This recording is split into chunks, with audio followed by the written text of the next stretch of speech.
ഹോർമുസിലെ US ഉപരോധത്തെ പിന്തുണയ്ക്കില്ലെന്ന് NATO അംഗങ്ങളായ ബ്രിട്ടനും ഫ്രാൻസും ഇക്കാര്യം നേരത്തെ തന്നെ വ്യക്തമാക്കിയിരുന്നു. ഇറാൻ യുദ്ധത്തിൽ നേറ്റോ രാജ്യങ്ങളുടെ പിന്തുണ ലഭിക്കാത്ത പക്ഷം സഖ്യം വിടുമെന്ന് ഡൊണാൾഡ് ട്രംപ് മുൻപ് അറിയിക്കുകയും ചെയ്തിരുന്നു. ഹോർമുസ് കടലിടുക്കിൽ ശാശ്വത സമാധാനം ഉറപ്പാക്കണമെന്ന നിലപാടിലാണ് നേറ്റോ സഖ്യം.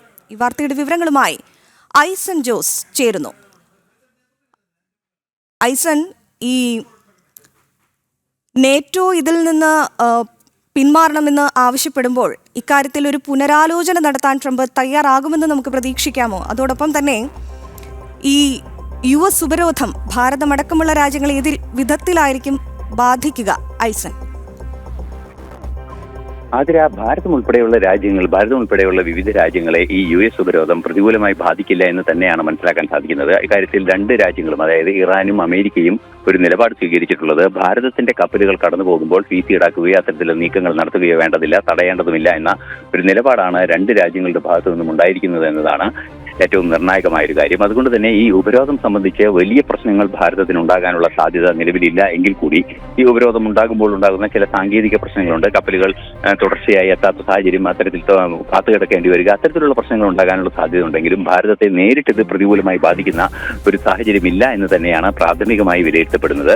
അതേസമയം നേരത്തെ അതിൽ സൂചിപ്പിച്ചതുപോലെ ഈ പ്രശ്നം പരിഹരിക്കാനുള്ള നീക്കങ്ങളിലേക്ക് കാര്യങ്ങൾ ചെന്നെത്തുന്ന ഒരു സംവിധാനമാണ് നിലവിൽ നമുക്ക് മനസ്സിലാക്കാൻ സാധിക്കുന്നത്. JD വാൻസ് എല്ലാം തന്നെ ഇക്കാര്യത്തിൽ ഒരു നിലപാട് അറിയിച്ചിട്ടുള്ളത് തുടർ ചർച്ചകൾക്കുള്ള സാധ്യതയുണ്ട് എന്ന് തന്നെയാണ്.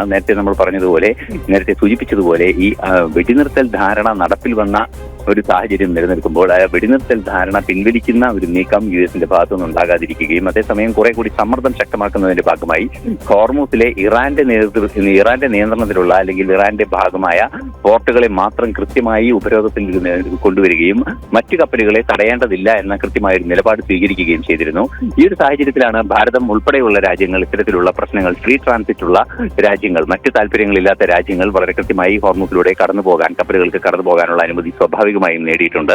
ഈ ഒരു പശ്ചാത്തലത്തിലാണ് അനുമതിയില്ലാത്ത സംവിധാനങ്ങളെല്ലാം തന്നെ തടയും എന്നുള്ള രീതികളാണ് അറിയിച്ചിട്ടുള്ളത്. എങ്കിൽ കൂടി അത്തരമൊരു നീക്കത്തിനുള്ള സാധ്യത ഭാരതത്തിനെതിരെ ഉണ്ടാകില്ല, അതുപോലെ തന്നെ മറ്റു രാജ്യങ്ങൾക്കെതിരെയും ഉണ്ടാകില്ല എന്ന നിലപാടിലാണ് ഇറാനെതിരെ ഉപരോധം നടപ്പാക്കിയത്. ഈ ഉപരോധം തുടരുന്ന സാഹചര്യത്തിലും തുടർ ചർച്ചകൾക്ക് സാധ്യതയുണ്ടെന്ന് അറിയിക്കുകയും ചെയ്തിരുന്നു. നേറ്റോ രാജ്യങ്ങൾ ഉൾപ്പെടെ ഈ കാര്യത്തിൽ ഒരു ഇടപെടൽ നടത്തുന്നുണ്ട്. ഈ നേറ്റോ രാജ്യങ്ങൾ ഈ ഹോർമുസിൽ ഉപരോധം ഏർപ്പെടുത്തുന്ന നീക്കത്തെ എതിർക്കുകയാണ് ചെയ്യുന്നത്. 32 രാജ്യങ്ങളുടെ സഖ്യം പ്രാഥമികമായി എതിർക്കുന്നു എന്ന് തന്നെയാണ് നമുക്ക് മനസ്സിലാക്കാനും സാധിക്കുന്നത്. നേരത്തെ സൂചിപ്പിച്ചതുപോലെ ബ്രിട്ടനും ഫ്രാൻസും എല്ലാം തന്നെ ഇക്കാര്യത്തിൽ കൃത്യമായ നിലപാട് നേരത്തെ തന്നെ അറിയിക്കുകയും ചെയ്തിരുന്നു. അത്തരത്തിലൊരു സാഹചര്യം നിലനിൽക്കുമ്പോൾ മറ്റു രാജ്യങ്ങളെ പ്രതികൂലമായി ബാധിക്കാത്ത, അതായത് ഈ യുദ്ധത്തിൽ നേരിട്ട് ഇടപെടാത്ത രാജ്യങ്ങളെ പ്രതികൂലമായി ബാധിക്കാത്ത ഒരു സാഹചര്യം നിലനിൽക്കുകയും സ്വാഭാവികമായും ഈ ഇറാന്റെ കടുംപിടുത്തം ഒഴിവാക്കുന്നതിനുള്ള, അതായത് പ്രത്യേകിച്ച് ഈ ആണവ സംവിധാനങ്ങൾ സംബന്ധിച്ച ഇറാന്റെ കടുംപിടുത്തം ഒഴിവാക്കുന്നതിനുള്ള നീക്കങ്ങൾ നടത്താനും സാധിക്കുമെന്നാണ് പ്രതീക്ഷിക്കുന്നത്. ഈ ഒരു സാഹചര്യത്തിലാണ് ഇറാനിലെ ഒരു പാർലമെന്റ് അംഗത്തിന്റെ വെളിപ്പെടുത്തൽ കൂടി പുറത്തു വന്നത്. ഇന്നലെ തന്നെ അത് വാർത്തയാവുകയും ചെയ്തിരുന്നു. അതായത് ഇറാനിലെ പാർലമെന്റ് അംഗം പറയുന്നത് 450 കിലോഗ്രാമോളം എൻറിച്ച്ഡ് യുറേനിയം കുറെ കൂടി ഡയലൂട്ട് ചെയ്യുന്നതിന്, അല്ലെങ്കിൽ അതിന്റെ എൻറിച്ച്മെന്റ് ഒഴിവാക്കി അത് കുറെ പഴയ രീതിയിലാക്കുന്നതിന് തയ്യാറാകുന്നുണ്ട് എന്ന സൂചനകൾ പുറത്തു വരികയും ചെയ്യുന്നുണ്ട്. അങ്ങനെയെങ്കിൽ ഈ ഉപരോധം കൊണ്ട് ലക്ഷ്യമിടുന്നത് നടപ്പാകുന്ന ഒരു സാഹചര്യമാണ് നിലനിൽക്കുന്നത്. അങ്ങനെയാണെങ്കിൽ ഒരുപക്ഷെ പ്രശ്നങ്ങൾ വീണ്ടും പരിഹരിക്കാനുള്ള സാധ്യത തുറന്നു കിടക്കുന്നുവെന്നാണ് അറിയാൻ സാധിക്കുന്നത്. ശരി ഐസൻ, ശരി. ഈ US ഉപരോധം ഭാരതമടക്കമുള്ള രാജ്യങ്ങളെ നേരിട്ട് ബാധിക്കില്ല എന്നുള്ള കാര്യം ആശ്വാസകരമാണ്.